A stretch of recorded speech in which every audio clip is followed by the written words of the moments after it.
Direct patapos na yung taon. You did 2 serye, talagang grabe din, talagang tatak Direct Zig, no? May omnibus plug na kasi yung GMA na pinalabas kanina lamang. Meron ka na rin ba naka-line up for next year? Opo. Or any sa coming project? buhay, wala. Kasi nagsabi ako somehow na punong-puno ako ngayong taon. Saka sa totoo lang, magmula pa nung Maria Clara at Ibarra, dire-diretso ako My Guardian Aliens. Tapos ilang months lang. Tapos nag-Green Bones ako, tapos nag-Widow's War ako. Tapos syempre may project pa ako outside, gumagawa ako ng short film. Tapos nagtutok pa ako sa iba't ibang probinsya ng filmmaking workshop. Sobrang punong-puno ako. Pero hindi ako nagre-reklamo.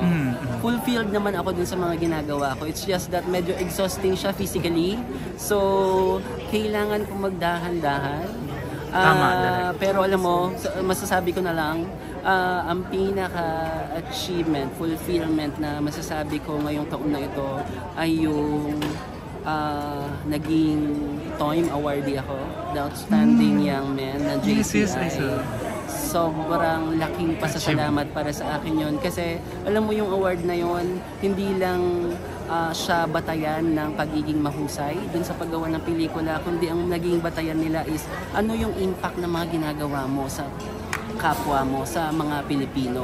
Ang sarap sa pakiramdam na pinapatunayan ng TOIM Award na kaya kong gamitin yung sining ko para makapag-influence sa tao.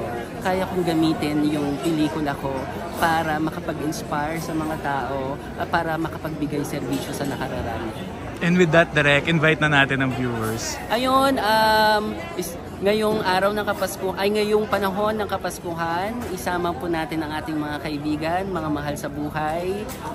Suportahan natin ang pelikulang Pilipino. Ipagdiwang natin ang pelikulang Pilipino. Panoorin po natin lahat ng pelikulang kalahok sa 50th Metro Manila Film Festival.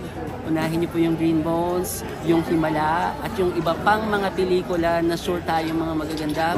Suportahan natin yung mga pelikula na hindi lamang basta-basta nagbibigay ng aliw, kundi bumubuhay sa pag-asa ng lahat at nagbibigay inspirasyon.